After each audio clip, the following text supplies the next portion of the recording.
Hey everyone, Diavolo here, and today we are straight up aura farming with Yuji and Meru in the latest chapter of Jujutsu Kaisen Modulo. Of course, make sure to leave a like if you do enjoy the video, as it really helps in pushing my content to a bunch of other new people, and subscribe if you are new around here and want to keep up to date with a bunch of different series. But either way, enough of me rambling on and kicking things straight off. Standing over the naughty little curse ready to commit some heinous acts, Yuji tells Meru he understands what he wants to do and how to do it. He will use the Nuanek spaceship containing Malor and the curse energy inside of Yuda's ring to enhance Mahito's idol transfiguration technique, allowing them to interfere with souls themselves. He quickly checks if Meru can really do it, and bro says he can, but only if Yuji allows it. The only issue is that Mahito isn't exactly the type to listen obediently to straightforward orders, and because of that, they'll need to form up a binding vow to place him under their control. Meru asks if he should murk Mahito, but Yuji calmly says he'll handle it himself. His only issue is how he could accidentally kill him, and from his understanding around the space they're in, if Mahito vanishes, they won't be able to use him again. Quickly calming his nerves though, Meru drops a bomb. Since this is the path of souls, no one besides the two of them possesses a physical body inside of this realm. The resulting effects of a battle inside of this place are not death, but instead defeat and servitude, so he allows Yuji to rampage to his heart's content. Love how that's probably not the exact reality of this realm, and it's more Meru creating a binding vow that should one of the two lose here, the victor can take control over the loser, allowing them to obviously use Mahito to how they want to. Either way, and kneeling close to the scared Mahito now, Yuji asks him if he's up for it. One final showdown. Within the next millisecond, Mahito lashes out, slashing at Yuji with his augmented hand. Casually walking back to dodge the crash out though, Yuji just watches as Mahito tears down the curtains around them and tells his ass to not underestimate him. For a moment, Yuji looks confusedly around at the change in environment. In front of him, Mahito places his hands on the road and manipulates the floor, trying to make the footing awkward for Yuji. Screaming out at his old foe, Mahito states that Yuji will die if killed here, since he obviously has a real human body after all. It's not that Yuji can do whatever he wants here, it's him. Pushing himself to his absolute limits, Mahito sends forth multiple eel-like transfigurations that slam into Yuji from all directions, trapping the aged sorcerer in a giant ball of flesh. Happily, the maniacal menace rejoices. You see, this entire space is constructed of the same material as the soul, allowing him to target literally anything around him and turn it into a part of his technique to target Yuji. He even jokes that he'll ruin the entire act bro has of trying to keep this young look going on. And the next moment, Mahito activates his domain expansion, the self-embodiment of perfection.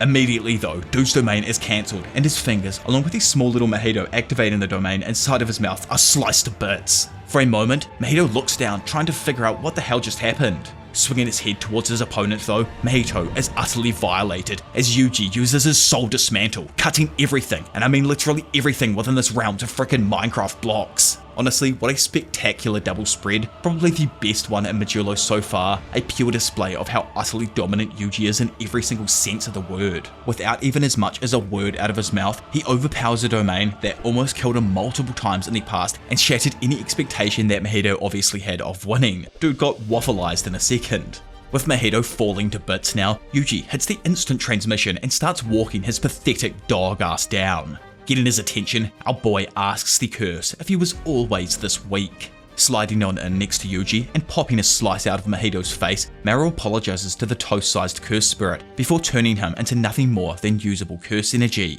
Turning to see Yuji back next to him, Meru asks if he is alright, but bro says it's nothing. Instead, he questions if this is what Mahito's technique does and why they needed him in the first place. Trying to ease his worries, Meru says souls here can't usually interfere with each other to that extent. Confused then, Yuji wonders if it's plausible to communicate with fallen friends. Sadly, Meru explains that they can't, as Mahito doesn't have that much energy left. Plus earlier on, he only had temporarily regained his strength due to the influence behind Harmony working on him.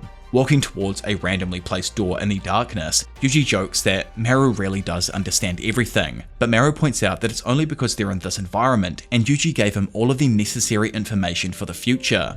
Entering the room and seeing a small cart with everything needed to start the ritual, such as Yuki Tsukumo's research on the soul, Malor from the ship, Yuda Akotsu's cursed ring, and of course Mahito in a sellable plushie form that you can expect to see in the local Walmart by the time Season 3 ends, Meru asks for one final confirmation about how the Kalyans or cursed spirits on Earth come to be. Which also, I apologize for calling them Kalins for like this entire time. Up until yesterday when someone called me out in the comments for it, I was like, nah, you've got to be joking. And then I looked at it and realized that, yeah, I've been calling them Kalins when actually they're Kalyans. But either way, and continuing on, entering the one place he refused to go for years, his mind, Yuji explains how cursed spirits are formed when curse energy that leaks from humans accumulate like sediment and take shape. Surprisingly, this phenomenon on Earth is almost solely observed in Japan. Also, just remember this statement for in a few moments from now. To create a world where cursed spirits are no longer born, there are two options that they can pretty much go with. The age-old issue, like damn flashback to when old Yuki shattered Gedo's soul with these exact revelations. Either way, the two options obviously are to eliminate all curse energy from the Japanese people, or to turn all Japanese people into sorcerers.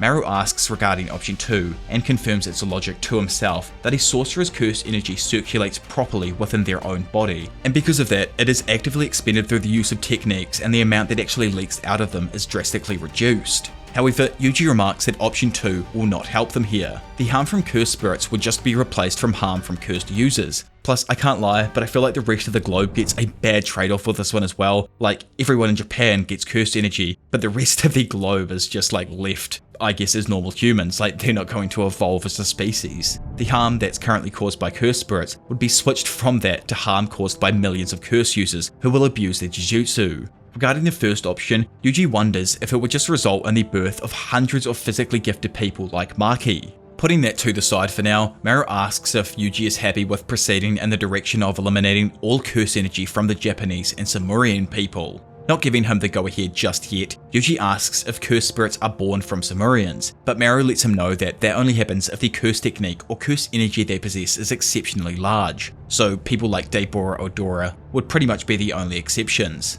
Popping his ass onto the floor to think, Yuji asks Maru what his thoughts are on what they're about to do. To him, stripping the curse energy from Earthlings will only create further issues later on. Having sat next to him now, Maru understands that they cause a lot of trouble for the people on Earth and tells Yuji that losing curse energy in the future is atonement for them. At the very least, he'd like everyone to feel like the world became a lot better because they met them, not the opposite. Yuji does sympathise with Maru's ideals, but points out that what they're about to do will be a massive sin.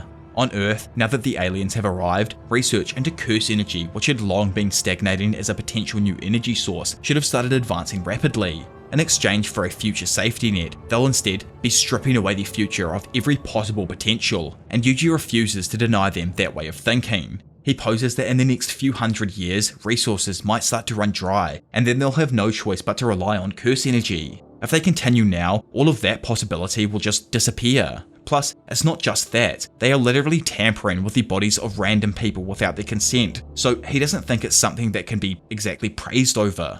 Sweating with apprehension, Maru asks what he should do then. However, Yuji quickly eases his mind as he tells him that he will do it. Entering big brain mode for a second, Bro wonders, with curse energy gone, if he'll actually start to age again. Popping back in though, Maru reveals how he won't interfere with the souls of the current sorcerers or Samurians. Instead, he intends to limit it strictly to non-sorcerers and those who will be born from this point onwards, which is honestly kinda smart. Don't want to just like upend people's lives, the implications of that would be massively insane. People would just be shooting up buildings and doing all kinds of crazy things, I can just imagine it right now. Moving past that, Yuji brings up the next issue, cursed spirits. Immediately Maru assumes he's talking about the ones alive and with them now. But Yuji corrects him.